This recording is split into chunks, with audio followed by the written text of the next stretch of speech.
Supplements ತಗೊಳ್ಳೇಬೇಕಾ ಅಂತ ತುಂಬಾ ಜನಕ್ಕೆ ಡೌಟ್ ಇರುತ್ತೆ. ಅಂಡ್ ಈ ಕ್ವಶನ್ ಅಂತ ನನಗೆ ಸಾವಿರಾರು ಜನ ಕೇಳ್ತಲೇ ಇರ್ತೀರಾ. ಫಸ್ಟ್ ನಮ್ ಬಾಡಿಗೆ ಬೇಕಾಗಿರೋ ನ್ಯೂಟ್ರಿಯೆಂಟ್ ಏನೇನು, ಯಾವ್ಯಾವ್ದು, ಎಷ್ಟು ಅಂತ ತಿಳ್ಕೊಳ್ಳೋಣ. ಒಬ್ರು ನಾರ್ಮಲ್ ಅಡಲ್ಟ್ಸ್ಗೆ ನಮ್ಮ ಕಂಪ್ಲೀಟ್ ನ್ಯೂಟ್ರಿಯೆಂಟ್ಸ್ ರಿಕ್ವೈರ್ಮೆಂಟ್ ನ 6 ಕ್ಯಾಟಗರಿ ಆಗಿ ಡಿವೈಡ್ ಮಾಡ್ತೀವಿ. ಈ 6 ಕ್ಯಾಟಗರಿ ಆಫ್ ನ್ಯೂಟ್ರಿಯೆಂಟ್ಸ್ ನಮ್ಗೆ ಎವ್ರಿ ಡೇ ಬೇಕು. ಎನರ್ಜಿಗೆ, ಗ್ರೋತ್ಗೆ, ರಿಕವರಿಗೆ, ಹಾರ್ಮೋನ್ಸ್ ಹೆಲ್ತ್ಗೆ, ಇಮ್ಯುನಿಟಿಗೆ, ಬ್ರೈನ್ ಹೆಲ್ತ್ಗೆ ಮತ್ತು ಓವರ್ ಆಲ್ ವೆಲ್ನೆಸ್ಗೆ. First category macronutrients. Second category ಬಂದು ಎಸೆನ್ಷಿಯಲ್ ವೈಟಮಿನ್ಸ್. ಎ ಇಂದ ಕೆ ವರೆಗೂ 13 ವೈಟಮಿನ್ಸ್ ಇದೆ, ಇದೆಲ್ಲಾನು ನಮ್ಗೆ ಬೇಕು. ಥರ್ಡ್ ಕ್ಯಾಟಗರಿ ಬಂದು ಮಿನರಲ್ಸ್. ಈ 14 ಎಸೆನ್ಷಿಯಲ್ ಮಿನರಲ್ಸ್ ನ ನಾವು ಕನ್ಸ್ಯೂಮ್ ಮಾಡ್ಲೇಬೇಕು. ಫೋರ್ತ್ ಕ್ಯಾಟಗರಿ ಬಂದು ಫ್ಯಾಟಿ ಆಸಿಡ್. ಫಿಫ್ತ್ ಕ್ಯಾಟಗರಿ ಏನ್ ಗೊತ್ತಾ? Amino acids. ನಮ್ಮ ಬಾಡಿಗೆ ಡೈಲಿ 9 ಅಮಿನೋ ಆಸಿಡ್ಸ್ ಬೇಕೇ ಬೇಕು. ಆರನೇದೇನ್ ಗೊತ್ತಾ? Important phyto nutrients. ಈ 6 ಕ್ಯಾಟಗರಿ ನೋಡಿದ್ರಲ್ವಾ? ಈಗ ನಾನ್ ನಿಮ್ಗೆ 48 ನ್ಯೂಟ್ರಿಯೆಂಟ್ಸ್ ಬಗ್ಗೆ ಹೇಳಿದೆ. ಇದು ನಿಮ್ಮ ಐಡಿಯಲ್ ನ್ಯೂಟ್ರಿಷನ್ ಚೆಕ್ ಲಿಸ್ಟ್, ಅಂದ್ರೆ ನಿಮ್ಮ ಡಯಟ್ ಅಲ್ಲಿ ಇನ್ಕ್ಲೂಡ್ ಆಗಿರ್ಬೇಕು. ಕೇಳ್ತಾ ಇದ್ದಾನೆ ಉಫ್ ಅನ್ಸ್ತದೆ ಅಲ್ವಾ?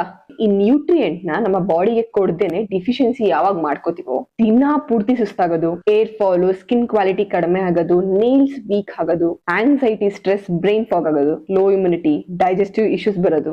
ಈಗ ಫಸ್ಟ್ ಟಾಪಿಕ್ ಬರೋಣ. ಸಪ್ಲಿಮೆಂಟ್ಸ್ ತಗೊಳ್ಳೇಬೇಕಾ? ಇವಾಗ ಒಂದು ಆವರೇಜ್ ಮಿಡಲ್ ಕ್ಲಾಸ್ ಹೆಣ್ಮಕ್ಳು ಏನೇನ್ ತಿಂತಾರೆ ಅನ್ನೋದ್ರ ಬಗ್ಗೆ ಮಾತಾಡೋಣ. ಬೆಳಿಗ್ಗೆ ಎದ್ದ ತಕ್ಷಣ ಕಾಫಿ ಟೀ, ತಿಂಡಿ, ಚಿತ್ರಾನ್ನ, ಪುಳಿಯೋಗರೆ, ಇಡ್ಲಿ, ವಡೆ, ಮತ್ತೆ 11-12 ಗಂಟೆಗೆ ಇನ್ನೊಂದು ಕಾಫಿ. ಮಧ್ಯಾಹ್ನ ಊಟ ಅನ್ನ, ಸಾಂಬಾರು, ಮುದ್ದೆ, ಬೇಕಾದ್ರೆ ಒಂದಿಷ್ಟು ಪಲ್ಯ ಆಡ್ ಮಾಡ್ಕೋತಾರೆ. ಮತ್ತೆ ಸಂಜೆ tea, coffee, mixture, chakli, nippattu. Night diet ಮಾಡ್ತಾರೆ ಪಾಪ, 2 ಚಪಾತಿ ತಿಂತಾರೆ. ಈಗ ಸ್ವಲ್ಪ ಫ್ಲಾಶ್ ಬ್ಯಾಕ್ ಹೋಗೋಣ. ನಾನು 48 ನ್ಯೂಟ್ರಿಯೆಂಟ್ ಲಿಸ್ಟ್ ಹೇಳಿದ್ನಲ್ಲ, ಇಲ್ಲಿ ಎಷ್ಟು ಕವರ್ ಆಗ್ತಿರ್ಬೋದು?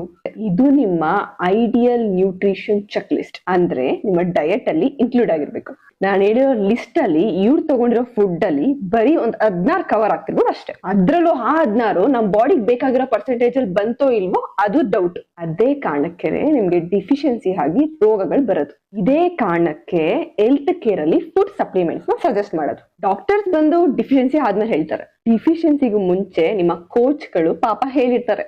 ನೀವೇನ್ ಅನ್ಕೊಂತೀರಾ? ಈ ಪ್ರೋಟೀನ್ ಸಪ್ಲಿಮೆಂಟ್ಸ್ ಮಾರೋದ್ರಿಂದ ಅವ್ರಿಗೆ ಕಮಿಷನ್ ಸಿಗುತ್ತೇನೋ, ಅದಕ್ಕೆ ತಗೋ ಅಂತ ಟಾರ್ಚರ್ ಕೊಡ್ತಾರೆ ಅನ್ಕೋತೀರಾ. ಆದ್ರೆ ನೀವು ತಗೊಳ್ಳೋ ಫುಡ್ ಅಲ್ಲಿ ಡಯಟ್ ಹಾಕೊಟ್ಟಿರ್ತಾರಲ್ಲ, ಅದ್ರಲ್ಲೂ ಕೂಡ ಕವರ್ ಮಾಡಕ್ ಆಗಲ್ಲ. ಅದಕ್ಕೆ ಅಂತಾನೆ ನಿಮ್ಗೆ ಸಪ್ಲಿಮೆಂಟ್ ಸಜೆಸ್ಟ್ ಮಾಡ್ತಾರೆ.